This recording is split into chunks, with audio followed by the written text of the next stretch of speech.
Bonjour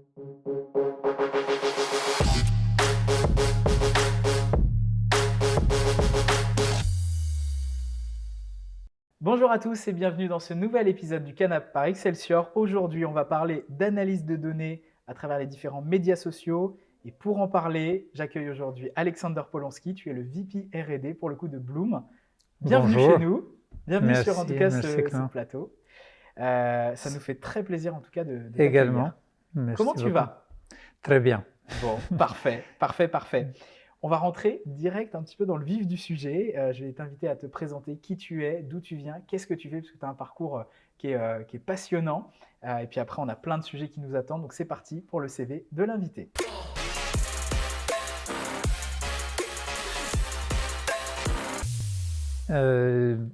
Bonjour, un grand plaisir d'être ici dans ce lieu magnifique. Moi je viens d'origine d'Ukraine.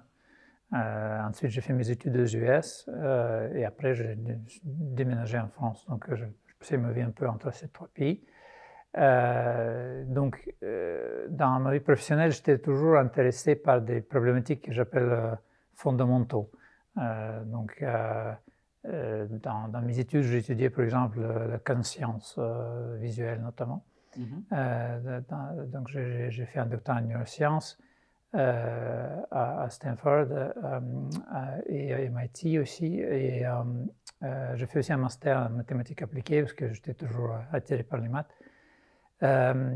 Et ensuite, ce que je me suis rendu compte que, en fait, la recherche scientifique, parmi d'autres, je commençais à l'époque générer de plus en plus d'informations et que je préférais, à la place de rajouter dans ce chaos général, de nouveau de découvertes, disons, essayer de comprendre comment on peut maîtriser déjà toutes ces données qu'on a de manière efficace. Donc, j'ai basculé un peu dans le domaine de gestion, analyse des données, dont je travaille depuis maintenant presque 20 ans. Ok. Et du coup, chez Bloom, tu es fondateur, tu as Je suis un cofondateur aussi de la structure. Très bien. Alors justement, maintenant, on va s'intéresser effectivement un petit peu au terrain de jeu de Bloom. J'imagine les médias sociaux, l'analyse de la donnée sur ces médias sociaux. Tu me disais une phrase qui m'a assez interpellé quand on préparait l'émission, c'est qu'aujourd'hui, les médias sociaux, c'est une représentation virtuelle de la société. Est-ce que tu peux t'expliquer justement sur cette phrase? Oui, tout à fait. Alors, c'est vraiment quelque chose d'assez unique parce que c'est la première fois dans l'histoire de l'humanité où on peut, entre guillemets, discuter avec l'humanité en entier, presque. Donc on peut vraiment écouter ce qui dit la société dans plein de pays différents de manière presque immédiate. Et on peut aussi réagir, on peut impacter ce qu'ils pensent. Et en quoi elles s'intéressent. Donc ça, c'est de jamais vu, c'est de plus en plus puissant, avec plein des applications assez variées. Ok. Alors justement, on va rentrer de plus en plus dans la technique. Il y a un élément que tu voudrais développer, c'est l'illusion de la réussite justement dans le domaine de la data science. Donc là, effectivement, on rentre vraiment dans le cœur de la data science.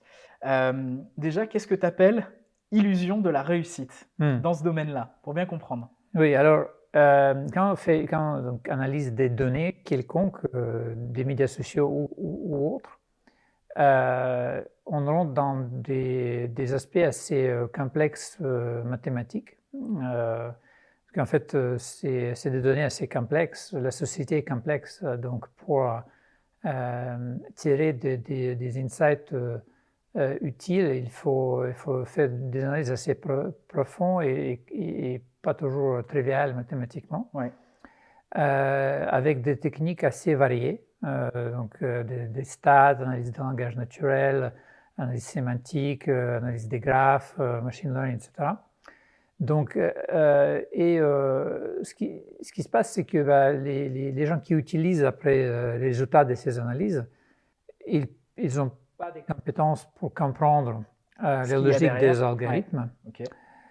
Et donc, comme il n'y a pas des processus aujourd'hui neutres de confiance qui peuvent valider la qualité et la pertinence de ces algorithmes, ils n'ont pas vraiment de choix autre que fait confiance aux fournisseurs, aux data scientists derrière, soit externes, soit internes, qui créent ces modèles et algorithmes. Tu veux dire par là que finalement le data scientist et par exemple le client qui a besoin d'une prestation peuvent avoir une interprétation complètement différente d'un modèle qui fait que au final le client n'aura pas forcément du tout les insights qu'il avait en tête. Oui, tout à fait. Donc, il peut par exemple demander de calculer des tendances de quelque chose. Un data scientist va aller calculer les tendances comme il a compris ce qui c'est les tendances, mais les tendances, c'est même pas un concept formel mathématiquement. Donc, ça veut dire que ça peut être interprété de manière très différente, Ouais. avec des résultats vraiment très, très différents, radicalement différents. Et donc, à la fin, l'utilisateur il va avoir l'impression d'avoir obtenu des tendances, mais en fait, ça va lui donner de l'information qui est pas du tout dont elle a besoin. Tu veux dire qu'il y a des dizaines de chemins différents finalement, de possibilités différentes, mais le data scientist finalement en choisit une. Oui, tout à fait. C'est ça, et du coup. Tout à fait. Et data scientists, ils n'ont pas, quand même, ils n'ont pas des compétences métiers Ouais. des utilisateurs. Ils n'ont pas forcément le moyen non plus de comprendre et surtout challenger le besoin tel qu'il est exprimé par l'utilisateur final. Et donc, il y a cette illusion de réussite où le client il pense qu'il a eu ce qu'il voulait, mais en fait, personne ne se rend compte que c'est pas du tout ce qu'il a besoin. Okay. Et donc, il prend les décisions sur la base d'informations complètement bidons, enfin faux, disons. Ok, incroyable d'entendre Ouais, et ça. ça se passe très très souvent, malheureusement. Ok. Un autre point justement qu'on pouvait adresser ensemble, c'est ta vision justement sur le machine learning. C'est vrai que tu me disais qu'il y a de plus en plus de personnes qui finalement font confiance exclusivement aux machines, etc., qui les laissent bosser et aujourd'hui qui les laissent réfléchir et du coup qui perdent un petit peu ce lien de proximité avec la data, etc. Et quand tu as une situation un peu comme on a connu avec le Covid, bah, tu n'as plus forcément les bonnes sources de données, les bonnes informations, donc ta machine finalement elle ne te propose pas des modèles, j'imagine, pertinents, quoi. Du coup ça balaye complètement. Oui, tout ce qu'il a appris la machine, ça devient plus pertinent. En fait, il doit réapprendre, mais il n'a plus des historiques pertinents non plus parce que le monde a changé. Ouais. Et donc, l'approche machine learning, ça ne va pas très bien marcher avec ce genre de situation, surtout que c'est un plan d'évolution tout le temps. Là, on parle du Covid, mais il y a d'autres exemples. Oui, mais en fait, c'est un exemple assez, disons, illustratif de problèmes plus grands, enfin plus général. C'est que à cause de ce hype autour de machine learning et un peu à cause le fait que de toute façon les utilisateurs ne comprennent pas ce qu'ils font les data scientists, donc peu importe. Donc les gens, voilà, les gens disent on fait machine learning, c'est très compliqué. De toute façon, vous allez rien comprendre. Et puis derrière, il y a tous des modèles de déploiement qui existent, qui peuvent faire des choses. Et donc ça devient assez facile de déployer machine learning, disons, de manière très superficielle. Et après, voilà, c'est livré rapidement. L'utilisateur a l'impression d'avoir eu quelque chose. Comme il n'a pas moyen vraiment de valider la qualité, la plupart du temps, bah, ok, il prend ça. Ouais. Mais en fait, c'est quelque chose qui, voilà, c'est comme presque mettre en génération de chiffres aléatoires. Enfin, c'est un truc qui juste ne marche pas, non. D'accord. Il n'y a pas un enjeu de vulgarisation justement autour de ces enjeux-là, du machine learning, etc., pour présenter ça aux autres équipes, que ça fasse un peu moins black box, quoi, finalement, que ce soit mieux compris. Alors, oui, certainement. Mais surtout, ce qui manque, c'est effectivement l'apprentissage de manière générale de l'art de modélisation mathématique. C'est un cours que j'ai pris à l'époque à MIT, qui n'existe plus d'ailleurs là-bas, mais qui est absolument indispensable, c'est enseigné presque nulle part. c'est que c'est pas une science en fait et que ça demande fortement et forcément une réflexion approfondie Mmh. sur les choses. On ne peut pas juste dire, voilà, on prend un black box, il fait quelque chose et c'est la solution. C'est jamais la solution, jamais. Ouais. Donc, voilà, sans cette culture de modélisation, on ne va jamais avoir des résultats de qualité. Et enfin, éducation de marché sur cet aspect-là, Ouais. à la fois éducation des clients, mais aussi éducation des data scientists, qui manque fortement aujourd'hui. OK, très bien. Justement, alors on continue de creuser un peu le sujet. L'accumulation justement, de data de différentes sources aujourd'hui, tu vois que ça peut être un problème parce qu'en fait, tu me disais que, par exemple, bah, différents réseaux sociaux, du Facebook, du Twitter, de l'Instagram et cetera fonctionnent complètement différemment. C'est des plateformes, voilà, qui agrègent de la donnée, j'imagine, de façon différente. Toi aujourd'hui, ce que tu, analyses, c'est que finalement, les acteurs un peu traditionnels, finalement, font une espèce de somme de toutes ces datas, packagées finalement, de toutes ces plateformes et poussent ça, finalement, à des clients et finalement, est-ce que c'est pertinent, quoi, aujourd'hui? Toi, c'est justement ce que tu défends, c'est de se dire: «Chaque plateforme fonctionne différemment», de ce que je comprends? Oui, tout à fait, tout à fait. Alors, c'est exactement, enfin, c'est un exemple d'un problème de qualité, donc, qui existe dans tous les aspects des processus de traitement des données. Mmh. Donc, d'un côté, pour obtenir la bonne donnée de qualité, après donc la phase de traitement et analyse, et après la phase d'identification des insights stratégiquement pertinents. Donc, c'est ça globalement les trois phases principaux. Et dans chaque de ces étapes, il existe des problèmes de qualité profonds, qualité et pertinence, disons, profond sur le marché d'analyse de données généralement et spécifiquement dans les médias sociaux. Et effectivement, il y a cette approche généraliste aux données dont tu as évoqué, qui vise d'extraire un peu le dénominateur commun entre toutes les sources de données générales, mais quand on fait ça, certes, on gagne un peu en simplicité technologique surtout, Mmh. et on réduit les coûts, mais on perd en pertinence et qualité en faisant ça. OK. C'est toujours le même problème, quoi. C'est toujours la Oui, donnée, est-ce qu'elle est pertinente, finalement, ou oui, pas? exactement, exactement. Et donc effectivement, on peut pas, voilà, c'est un des exemples de enfin, la phrase fameuse attribuée à Einstein, c'est fais des choses le plus simples possible, mais pas plus simple que ça. Donc, et malheureusement, il y a cette tendance de sous-simplification au niveau de ces étapes qui rendent des choses en fait plus pertinentes à la fin, D'accord. sans pour autant que les utilisateurs se rendent compte forcément de ça. Est-ce qu'il y a des standards autour de la qualité justement, dans le domaine de l'analyse de la data sur les médias sociaux? Oui, malheureusement, il n'en a pas, et c'est ça le grand problème, OK. effectivement. Ouais, il y a vraiment personne qui peut certifier adhérence à certains principes.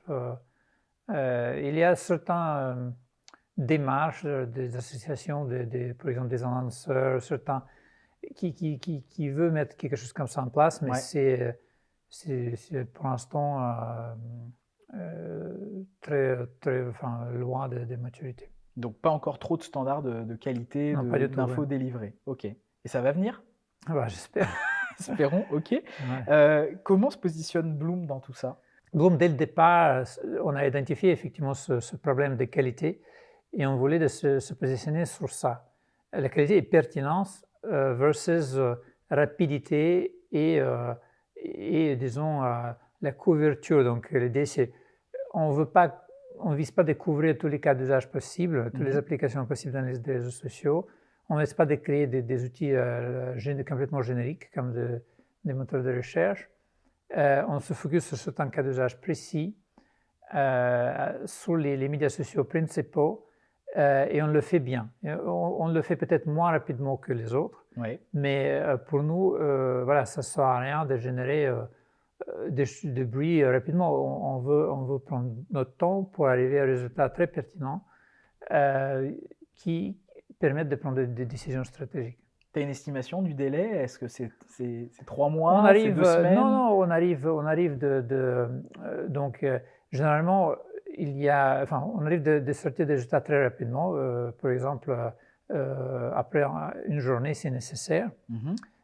Mais généralement, ce qu'on propose à nos clients, c'est prendre un peu de temps en amont, de bien structurer l'étude initiale. Et donc, ça peut prendre voilà, quelques jours. Et après, les mises à jour peuvent être faites chaque jour. D'accord, OK, Mm. très bien.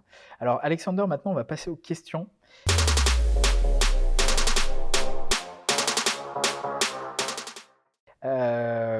Est-ce que tu as des rituels quand tu démarres ta journée ou quand tu termines ta journée? J'en sais rien. Je suis pas un homme de rituels, moi. Enfin, OK, je vis dans le moment. tu vis dans le moment, OK. De quoi tu es le plus fier aujourd'hui? Je suis le plus fier moi, je suis pas découragé par le fait que je suis pas arrivé à un certain résultat. En fait, même si les résultats sont importants, même très importants, d'avoir des objectifs très ambitieux et voilà, une vision, etc. Mais on n'est jamais garanti à y arriver. C'est le principe de la recherche aussi, c'est d'itérer, Oui, de tout à fait. Dans la vie, il y a peu de garanties, donc voilà, il faut prendre plaisir dans le chemin vers ces objectifs. Et ne pas être vexé ou découragé si on n'arrive pas tout de suite ou même rapidement à certains résultats. c'est plein de sagesse. Juste un conseil à nous donner, ce serait lequel? Un conseil, ça c'est une question compliquée. Enfin, Aux personnes qui nous regardent, je sais pas. bah, si je devais donner un conseil, ça revient un petit peu à la question précédente. Alors, parce que c'est effectivement de se rendre compte que il faut se focuser sur un progrès par rapport à soi-même et pas essayer de se comparer aux autres trop. Enfin, il faut avoir des références, mais voilà, ce qui est important, c'est faire son mieux, faire son chemin vers une vision ambitieuse qui donne envie. Voilà, Très bien. c'est déjà ce qui est cool à faire. Est-ce que tu as des regrets? Et alors, quand tu fais ça, tu as très peu de regrets en réalité. C'est bien, tu as la parade pour répondre à mes questions. OK. Question un peu triviale, le truc le plus con que tu aies entendu dans la tech?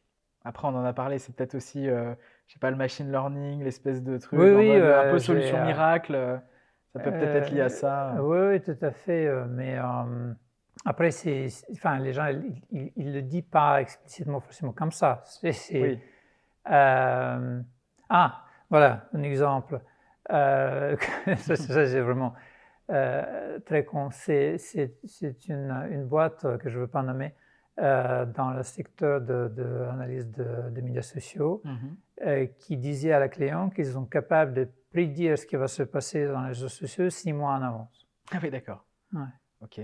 Ça, c'est super con. Très bien. Bon, très bien, OK, donc Parce ça, que c'est impossible à prédire quoi, du coup, hein? c'est comme dire que tu peux prédire ce qui va arriver à la société 6 Dans les mois 6 en prochains avance. mois, ouais. Ouais, OK. bon, Ça, bon effectivement, courage. ça agace. Est-ce que la tech te fait peur? Moi, je suis plutôt optimiste. Ouais, moi, Tant qu'elle est maîtrisée, tant que moi, je pense que au niveau technologique, la chose qui me fait peur, c'est les armes nucléaires, quoi. Donc, par rapport à ça, oui, d'accord. On en est encore un peu loin, quoi, du coup, sur les ou thèmes, dans les technologies, enfin, disons, numériques, oui. bon, on est un peu encore loin de ça. Donc, il faut relativiser, quoi. Relativisons. Ton plat préféré? Bœuf bourguignon. Bœuf bourguignon. Voilà, c'est sur cette phrase en tout cas qu'on conclura cette interview. Merci Alexander en tout cas de t'être prêté à l'exercice, c'était super intéressant. En tout cas, merci beaucoup à vous qui nous regardez. N'hésitez pas à liker, commenter les posts et à les partager. On met beaucoup d'énergie en tout cas dans l'équipe pour voilà, vous proposer des speakers justement de qualité, des sujets de qualité. N'hésitez pas en tout cas à en parler autour de vous, ça nous ferait très plaisir. À très bientôt avec une nouvelle personne sur ce canapé, un nouveau sujet. Salut les amis, ciao.